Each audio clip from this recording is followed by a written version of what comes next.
I can't explain how excited I am to have sponsors for this podcast because that means that I get to make a lot more episodes.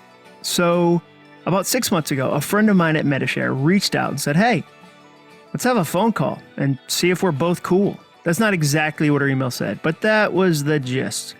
We wanted to check in and see if either one of us was working on something cool and if it made sense to partner together. It was an awesome conversation where we kicked around a ton of ideas, and then toward the end of the call, he said, hey, do you have anything new coming out that you'd like help with? At which point I said, as a matter of fact, I have a brand new podcast. Fast forward one global pandemic, and today I get to tell you about my friends at Medishare.com.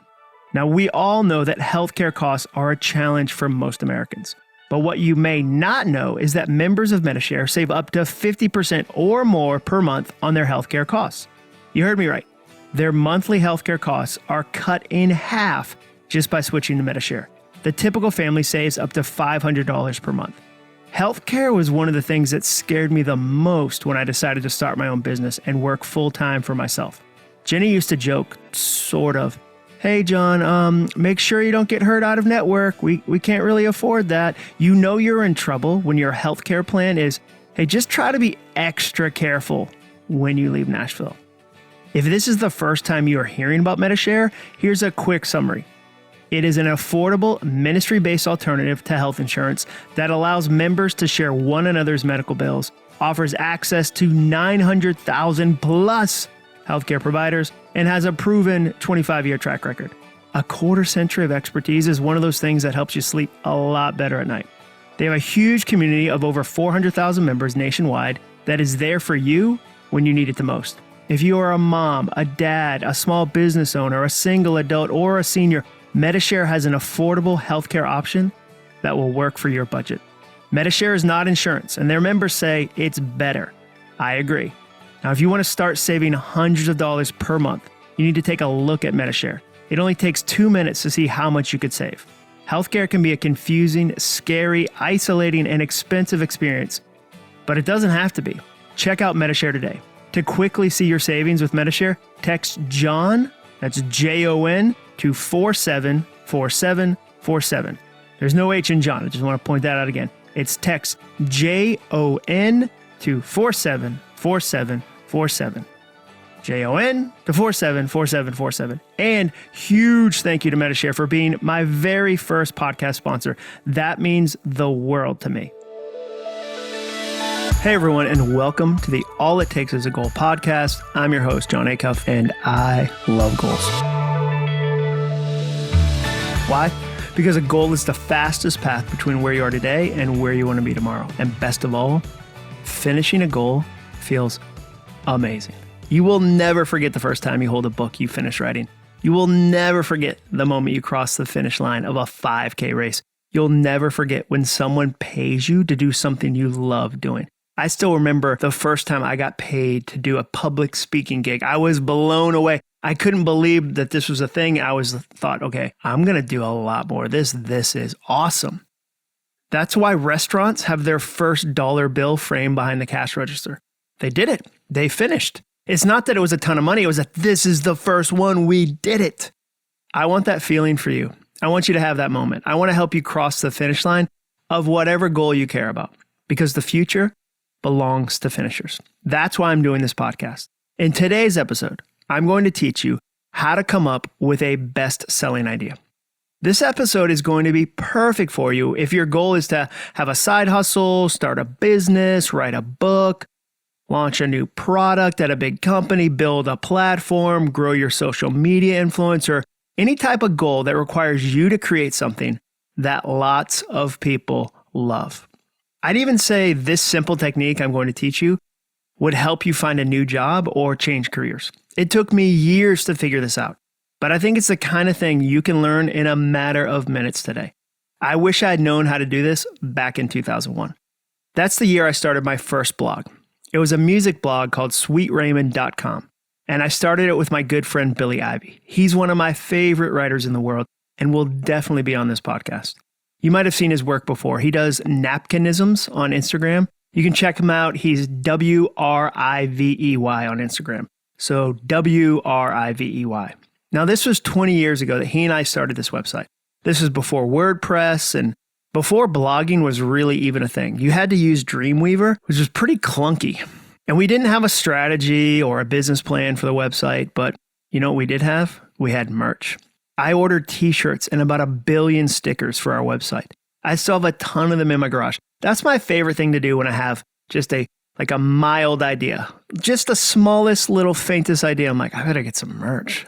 People are going to be wanting to wear this thing on a t-shirt. I better order some t-shirts. Stat. Our only claim to fame was that a record label sent us a CD they wanted us to listen to by a new guy that they were excited about. But you know what? We passed on it. We just didn't feel like it was for us. It was a guy named John Mayer. Perhaps you've heard of him. In hindsight, that was a mistake. That website didn't really go anywhere, and I eventually stopped posting. I started another blog in 2007 that no one read. I started another one in 2008, and that one went a little bit viral. It started to gain some momentum, but it was still slow going. Fast forward to 2009, and I'm sitting in my car, frustrated in the parking lot of my day job, listening to Jimmy Eat World's song, In the Middle. Have you heard that song, In the Middle by Jimmy Eat World? And I'm trying to amp myself into going inside the building. I'm pretty sure that song is about a high school girl who feels isolated, but I didn't even care. That was my anthem to launch me. Do you ever have songs like that? Songs that are kind of like an anthem for you to run into a building? So I kept working on my side hustle.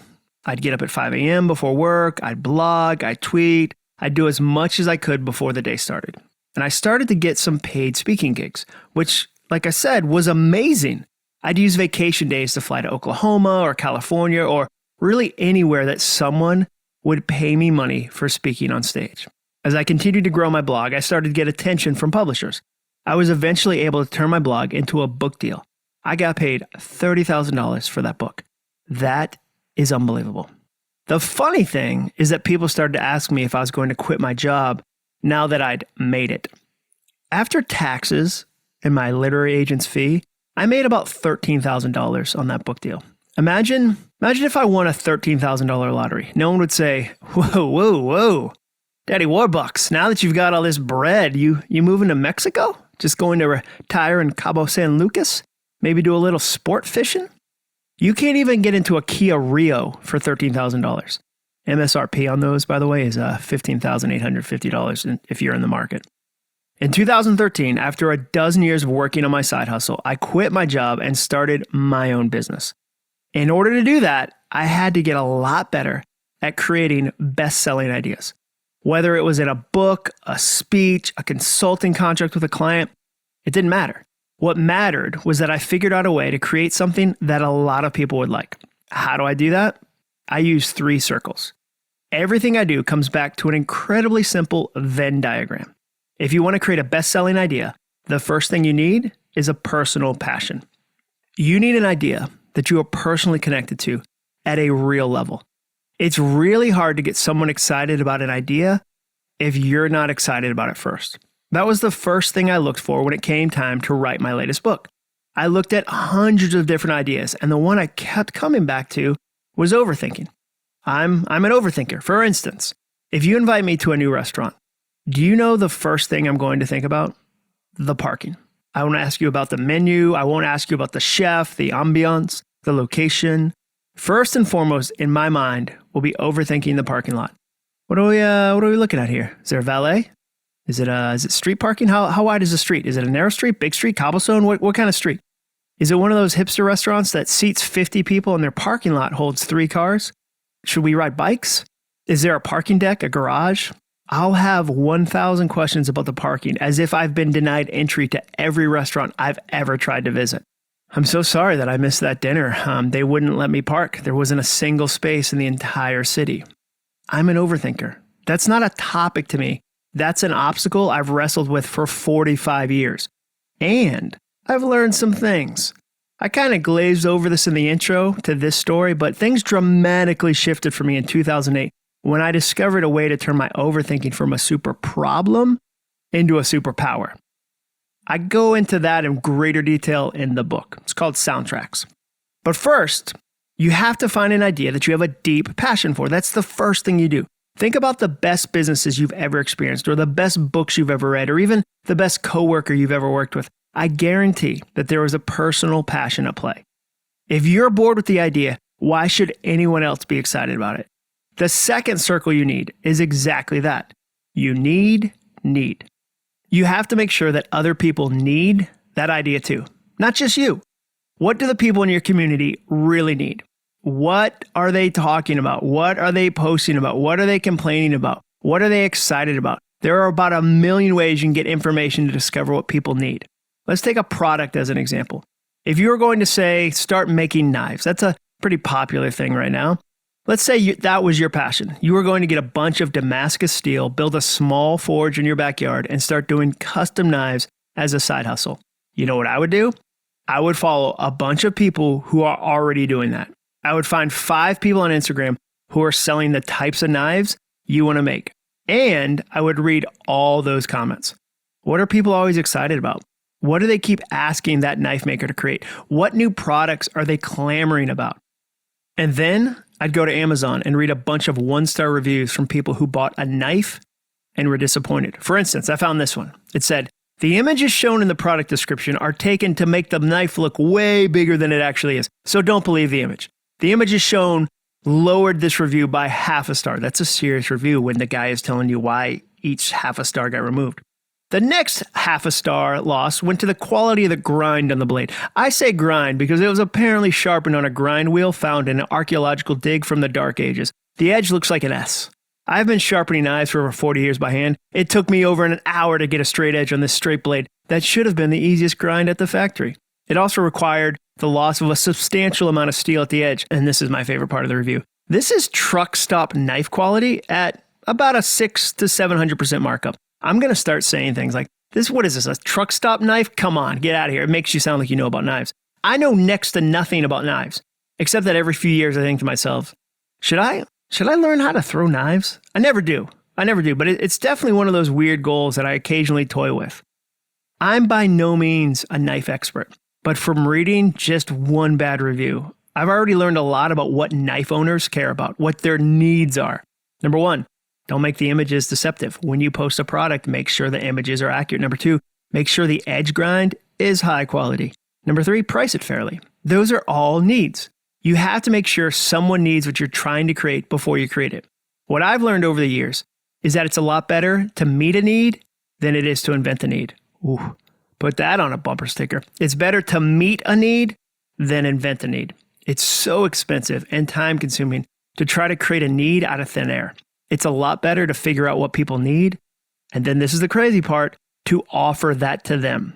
So, I had a passion for a book about overthinking, but was there a real need there? Did other people need it, or was I the only one? Was I the only overthinker on the planet? So I launched a survey with Mike Peasley, PhD. He's my researcher for my books. We asked more than 10,000 people if they struggle with overthinking, and 99.5% of them said yes. As a general rule, if you ever find something that 99.5% of people identify with, you should create that product. 73% of people said overthinking made them feel inadequate, and 52% of them said overthinking made them feel drained. Turns out, I wasn't the only one who needed a book about overthinking. You also don't need to be that formal with figuring out need. One of the reasons I knew there was a need for my last book, Finish, was that I had a lot of casual conversations with people about the topic.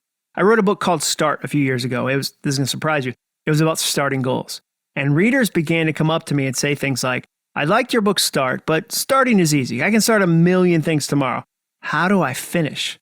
I didn't do a survey before I wrote that book. I just started to recognize that people were asking me for a new solution. People wanted to know what it takes to finish. The same goes for soundtracks. My latest book. In addition to the survey, I had a lot of casual conversations with executives at companies that told me how wasteful overthinking was. It slows down decisions, causes confusion, and wastes time and creativity. There was a need. You can always tell when a company didn't care about need when they created something. The maddest you've ever been in a business is when they put their needs ahead of yours. It's kind of like when you call up customer service with a problem and they try to upsell you to a different product. So you're calling to say, hey, your product doesn't work. And they go, What about a more expensive product? Would you like to do that? Someone in an office looked at an Excel spreadsheet and said, we can upsell people on these calls. It doesn't matter that they don't really need this. We can just force them on this. And it's frustrating. You can tell when somebody doesn't care about need. So you have to. So now we've got the first two circles. We've got the passion. We've got the need. What's the final one that your idea requires? A market. You have to figure out where your idea is going to fit in the market. Is it already overcrowded? Are there 10 million options just like yours? Or is there space? Is what you want to create missing? Even if you're not writing a book or launching a product, I think you should still apply this principle. If you're looking for a new job, you need to understand what's going on in the market, in your industry, in your city. Does everyone else have the same exact skill set? If so, you better look for something that'll make you stand out, something different you can bring to the company. That exact situation nearly crushed me one afternoon in Atlanta. At the time, my wife and I lived in Boston. We just had our first child and we were growing desperate to return to the South. My wife is from Atlanta and gave me essentially a snow ultimatum about Massachusetts. She was over the New England winters and was like, someone is moving to Atlanta. I hope it's all of us. It'd be great if it was all of us. So I was on the job hunt, but I kept running into closed doors. So as a Hail Mary, I created the best advertising portfolio I could come up with, hand-stitched this little book explaining my skills, and used what little money we had to fly to Atlanta to drive from ad agency to ad agency, dropping off samples of my work. My mother-in-law, Laura, drove me around that day, which is one of the kindest things anyone has ever done for me. I didn't have contacts at most of these ad agencies and was essentially cold calling. At the end of the day, after visiting a ton of agencies, I stopped by one last one at some hipster part of Atlanta. It was a cool ad agency and what looked like a reclaimed horseshoe factory or something. This time when I went in, the secretary or executive assistant actually introduced me to the creative director. He was nice enough to invite me to his office and review my portfolio while I waited there. If you've never been a copywriter or a graphic designer, a portfolio is essentially a visual version of your resume. It's a huge book of your work, only mine wasn't really huge because I was only in my late 20s and I hadn't really done anything in my career yet. After a few minutes of flipping pages, the creative director got quiet. Hey, I want to show you something, he said. We got up from his office and found an empty desk that no one was sitting at yet in this big open concept workspace. He grabbed a box from under one of the desks and said, "This is the collection of portfolios that people just like you send us. Spend some time going through it to see what you're up against." It was incredibly kind for him to do, but that was also a little demoralizing because every portfolio was better than mine. I don't mean a few were, I mean every single portfolio was better than mine. Staff members at the company kept walking by and seeing this guy like that no one knew sitting at a desk reviewing all these portfolios with this sad look on his face. And everybody just kept walking by going like, "Who is that guy? Oh, like, do you think that guy's going to cry?" I started to feel really overwhelmed. It was just home run after home run in that box, and I felt like I'd brought a miniature horse to the Kentucky Derby. "Please, sir, can I ride my pony in your fancy race? He doesn't look like much, and my feet drag on the ground when he runs, but if I don't get a job in Atlanta, we'll never escape those Yankee winters." The more I flipped through, that was a pretty good voice, by the way. Good job, John. The more I flipped through, the more I realized something. Most of the portfolios looked the same. They had the same type of clients and the same type of work and the same type of writing. The reason was simple.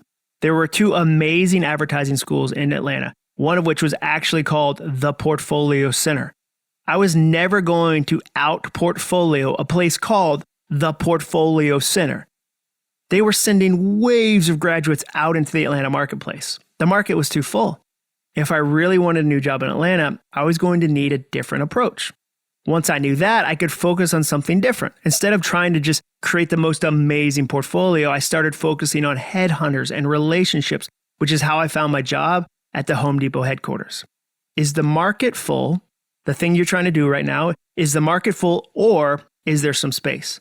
That's the question I asked when I started working on my last book, Finish.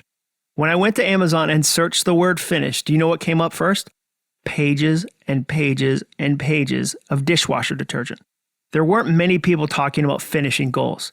There are a lot of people talking about starting them, but the finish market was pretty empty. To this day, my book is the only book that comes up in the first page results on Amazon when you search the word finish.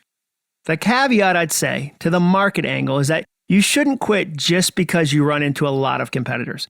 Don't give up just because there are a lot of people in the market. Get creative before you quit. When I researched the topic of overthinking, I realized there are a lot more books about that subject than there were about finishing goals.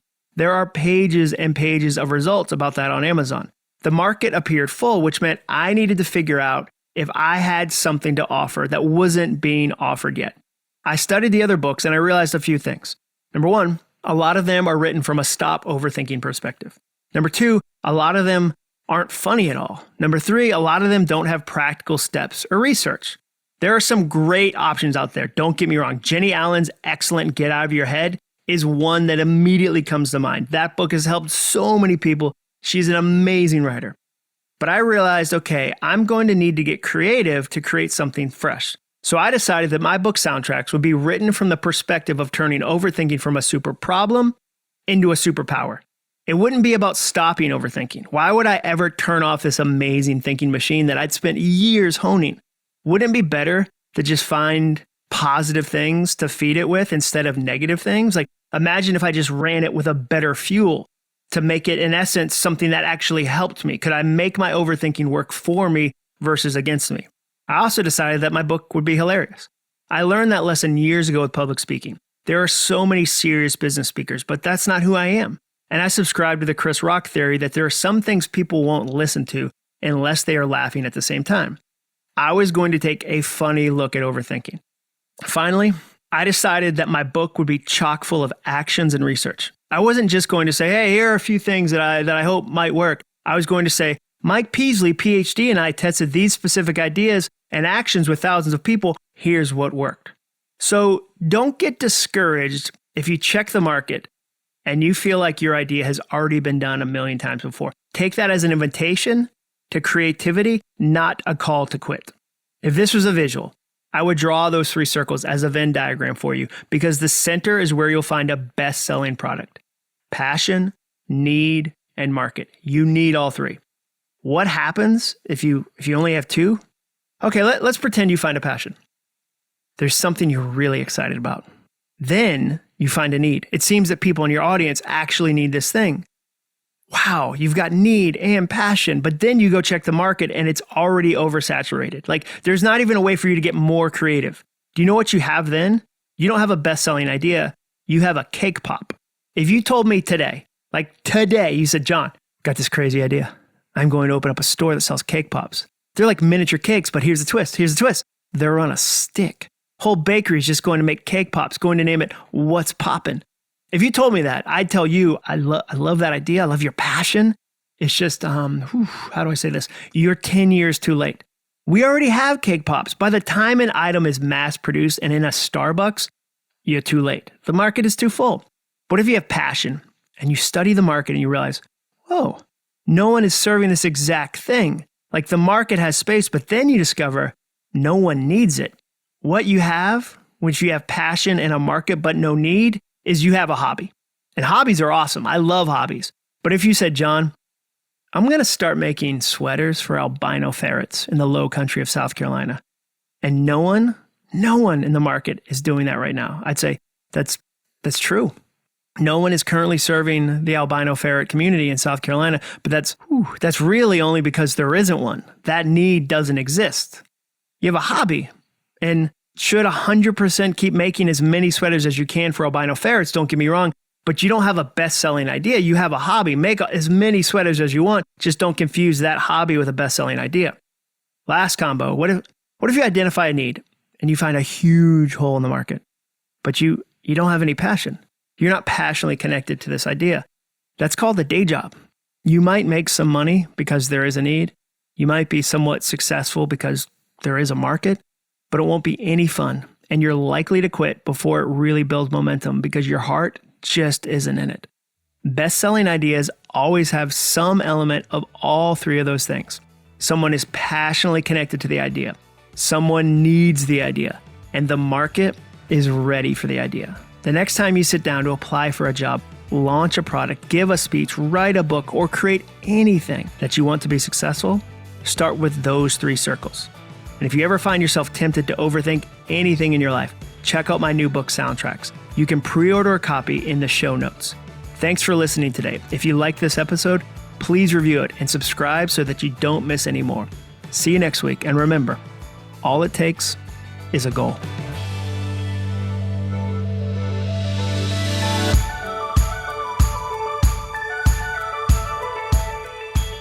This episode of the podcast was brought to you by Metashare. Text Jon, Jon, to 474747 for more information. Huge thank you to Metashare for sponsoring it. Jon to 474747.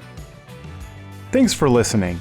To learn more about the All It Takes Is a Goal podcast and to get access to today's show notes, transcript, and exclusive content from Jon Acuff, visit acuff.me/podcast. Thanks again for joining us. Be sure to tune in next week for another episode of the All It Takes Is a Goal podcast.